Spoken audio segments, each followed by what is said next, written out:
when the recession ends. These are just the first steps. We are focused on ensuring that there is an increase in productivity to boost the growth rates that are forecast in this budget over the next 3 to 5 years.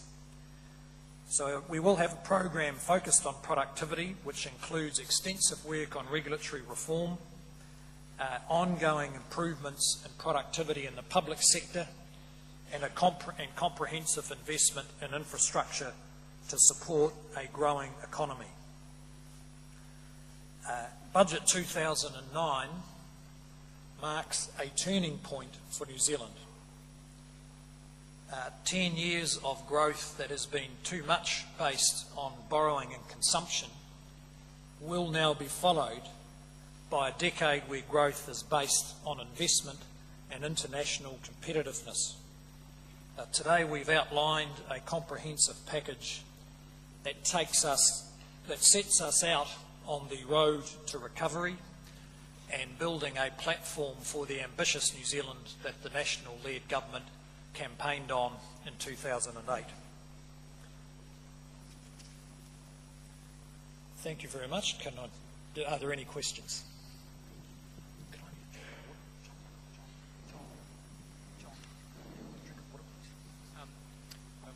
Just English.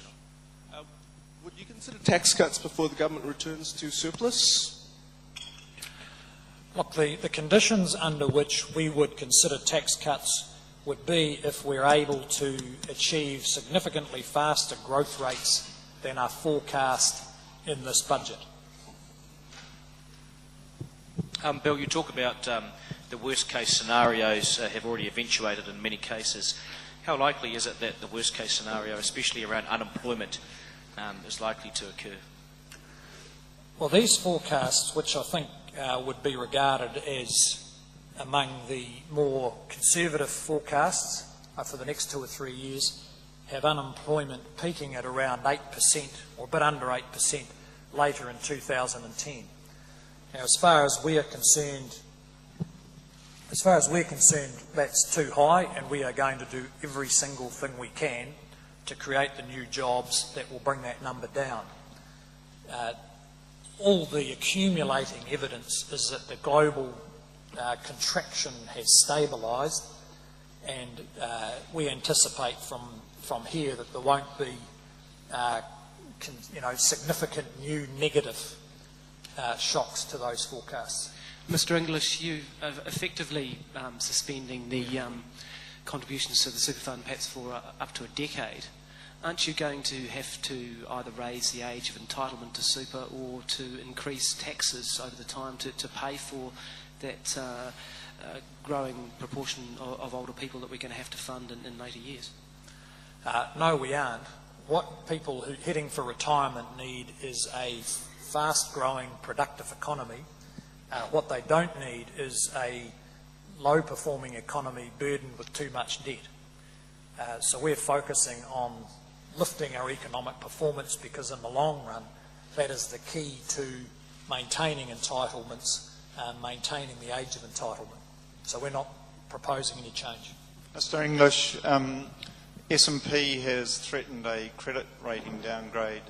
Are you confident that this budget's done enough to stave that off, and have you had any indication from the agency whether that is the case?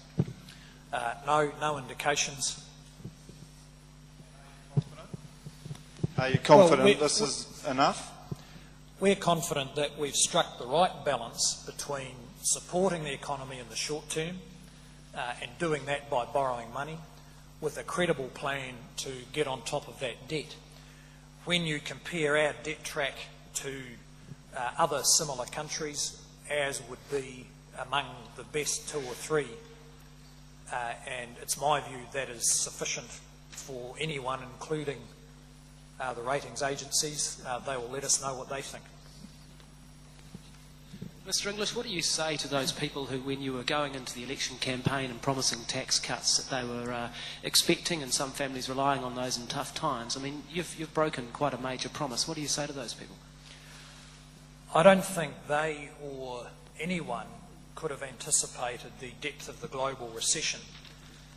When the pre-election update came out, it showed that the government's finances had deteriorated from budget 2008. We adjusted our tax program then, and that's a matter of public record, because we were concerned about the impact it might have on debt levels. It's turned out since then there was further deterioration by December, and then even further deterioration in February and March. So we've been forced by the depth of that recession to make some trade-offs. We've implemented half of our tax program.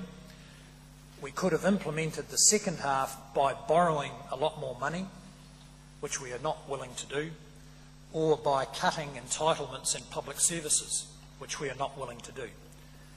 So I would invite them to tell us which of those options they wanted us to take. Mr. English, you've talked about a variety of structural imbalances in the economy which have been allowed to build up over time. Can you be specific, though, about what you actually mean by that? Which structural imbalances have been allowed to build up over time, and how are they unwinding? To what extent does the use of the word unwinding almost sounds a bit passive to me? To what extent? Does the use of the word unwinding indicate a somewhat passive approach to that? Well, there's two particular problems have built up. One is the fiscal problem, and you can see from the way that it takes the best part of a decade to get our books back in balance, that when spending is growing twice as fast as revenue, you're building up a long-term problem. And we are backing ourselves to hold on to the entitlements that have been built up, particularly in the last 3 or 4 years, and essentially lifting the revenue to cover those. But it's going to take a long time. The other imbalance is just the imbalance between the internationally focused part of the economy, the tradable part of the economy, and the non-tradable. When you look at the figures, you'll see that the tradable sector has essentially been in recession for about 5 years. Its output has barely increased in the last 5 years, whereas the domestic and non-tradable sector has grown quite rapidly, often to a large extent fueled by debt. The world has called an end to that game, and we have no choice now but to change our focus as a nation to investment and internationally competitive, sustainable jobs.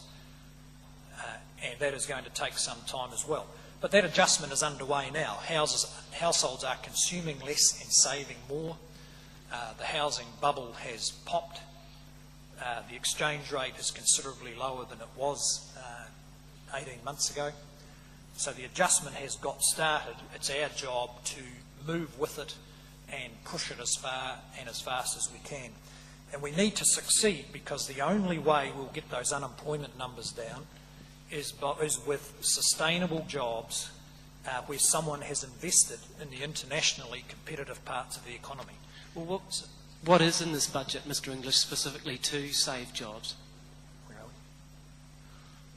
So who's asking? Could you put your hand up when you ask the question? Yep. Mr. English, what is specifically in this budget to help protect jobs and to stop those unemployment numbers rising to that worst case scenario of 217,000 jobless?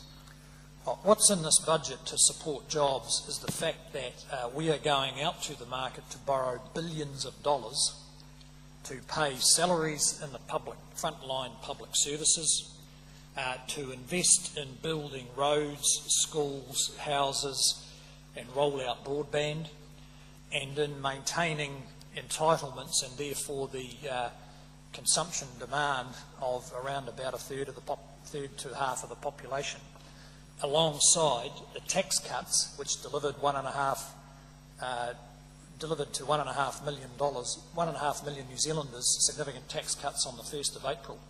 The measure of it is that this year the government's gross debt across a range of activities, from the Reserve Bank supporting our banks through to government borrowing for operational spending, it'll go up by $13 billion.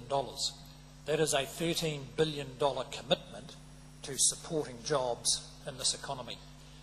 And I can assure you, if I was turning up today with a budget